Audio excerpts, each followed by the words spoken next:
Hi, I'm Emily, a mom just trying to do her best in this wild world. Here's how it all began. I remember the day it started, the first time I noticed something off about Mrs. Harrow. It was a regular morning. Lily was playing with her dolls in the living room, her laughter filling the house. That's when Mrs. Harrow walked in, her eyes narrowing as she watched Lily. "Be careful with those dolls, Lily. They're not cheap, you know." Lily, bless her heart, just nodded, a bit taken aback. I tried to brush it off as one of those days from Mrs. Harrow. But it was only the beginning. As days turned into weeks, her comments grew sharper, her patience thinner. One evening, Lily accidentally spilled some juice on the rug. It was an honest mistake, but Mrs. Harrow's reaction was harsh.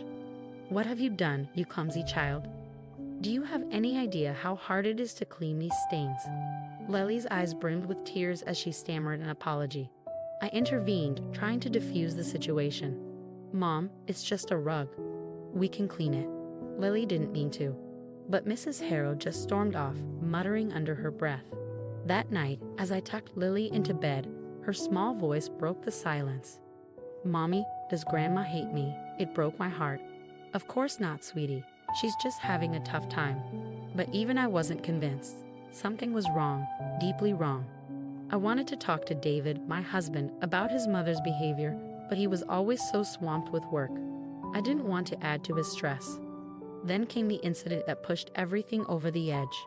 Lily was playing hide and seek and accidentally bumped into Mrs. Harrow's room, knocking over a vase. The crash was like a trigger. "You reckless little brat. Look what you've done." Mrs. Harrow's voice was like ice, and the slap that followed echoed through the house. I rushed in, my heart pounding. "Stop it. How dare you lay a hand on her?" Mrs. Harrow stood there, her hands still raised, her eyes blazing with something I couldn't comprehend. Lily was sobbing, her cheek red from the impact. "You always coddle her, Emily. She needs to learn." I scooped Lily up, my own tears mixing with hers. "This isn't teaching. This is cruelty. You need help, Mom." I spent the night in Lily's room, holding her close. I knew then that things couldn't go on like this. Something had to change, and it was up to me to make that change, for Lily, for us. As I walked into the house that day, the scene I stumbled upon froze me in my tracks. Lily was on the floor, tears streaming down her face, and Mrs. Harrow stood over her, her hands still in the air. "What the hell is going on here?" Mrs. Harrow turned to me, her expression unyielding. "She needs to learn discipline." She found my savings and was playing with it.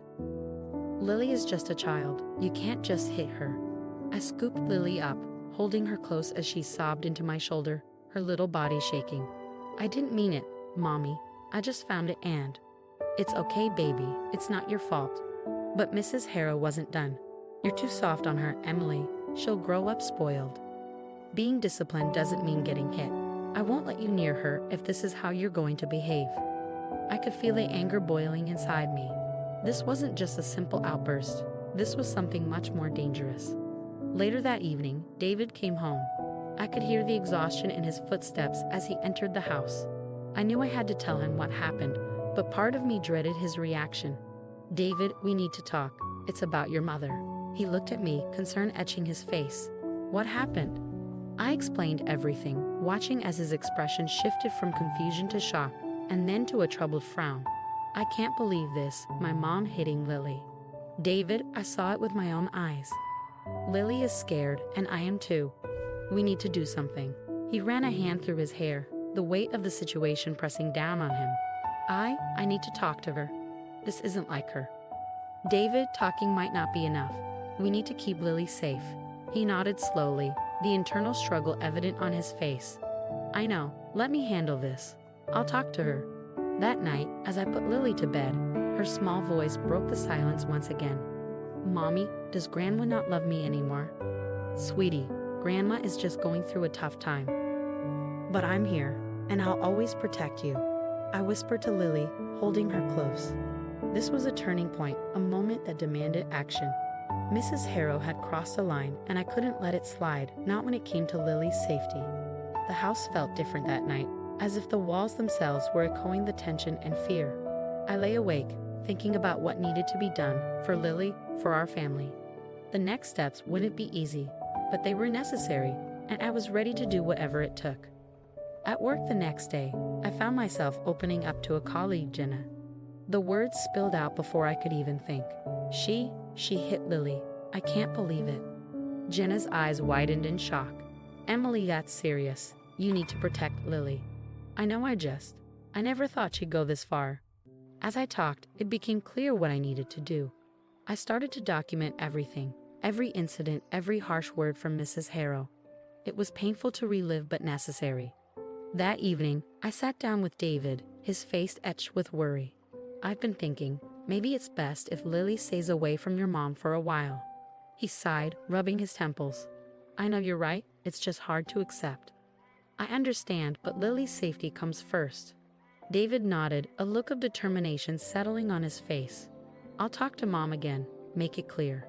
The days that followed were a blur of tension and whispered phone calls. I heard Mrs. Harrow's voice in my head, her words twisting in my memory. Asterisk, she's just a child, Mom. You can't treat her like this. Asterisk, my friends became my lifeline, offering advice and a listening ear. But the real breakthrough came unexpectedly. I was at a small gathering when a neighbor, Mrs. Thompson, pulled me aside.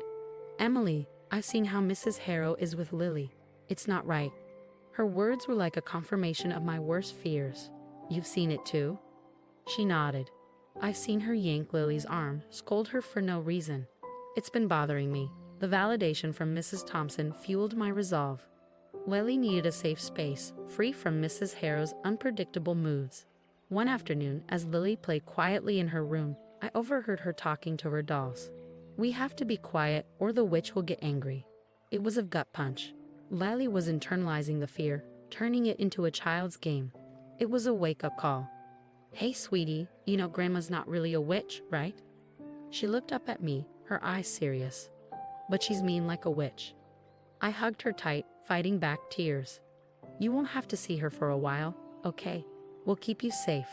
As the days passed, David's conversations with his mother grew more heated. I can't just stand by, Mom. What you did was wrong. I could hear the strain in his voice, the conflict tearing him apart. But he stood by us, by Lily.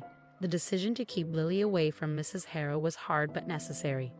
We needed to build a sanctuary, a place where fear and tension had no hold. A place where Lily could be just a child, free from the shadow of a harsh word or a raised hand.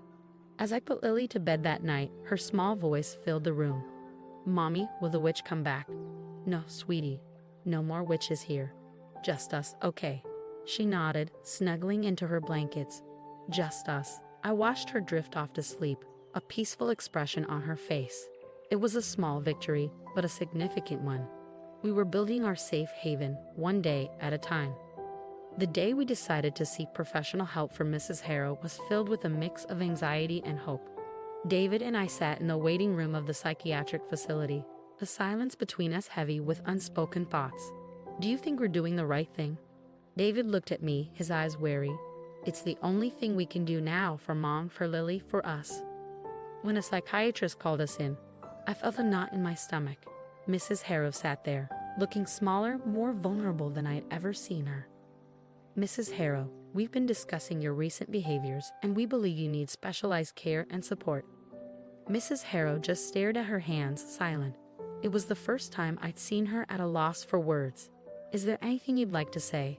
She finally looked up, her voice barely a whisper. I don't know what's wrong with me. I'm scared. It was a side of Mrs. Harrow I had never seen before. Vulnerable, afraid. It was hard to reconcile this image with the woman who had caused so much pain.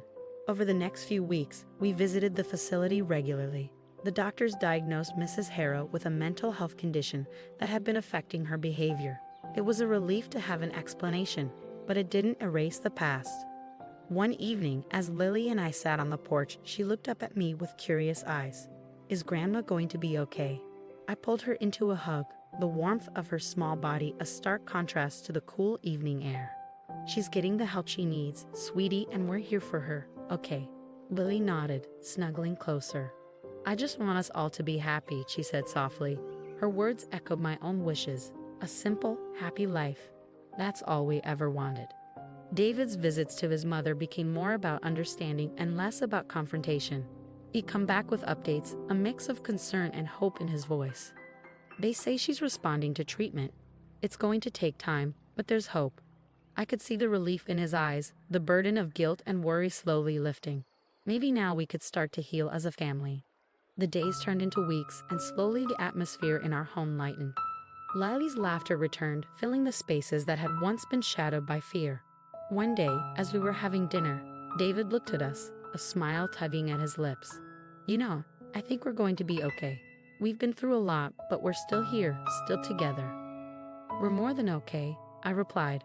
"We're strong, and we're healing together." As the story of our family unfolded, it became a testament to resilience and the power of seeking help. Mrs. Harrow's journey through mental health treatment, our journey as a family toward understanding and forgiveness. It was a path filled with challenges, but also with love and hope. Life had thrown us into turbulent waters, but we learned to navigate them together. And as we moved forward, the dawn of a new day brought with it the promise of peace, healing, and a stronger bond than ever before. The story of Emily, Lily, and Mrs. Harrow has come to a close, revealing the complexities of family dynamics and mental health. Here's a question for you to ponder. If you were in Emily's position, how would you have handled the situation with Mrs. Harrow? Would you have made the same choices or taken a different path? Your experiences and opinions matter, and I'd love to hear them in the comments below. Also, if you enjoyed this story and would like to hear more, please don't forget to like this video.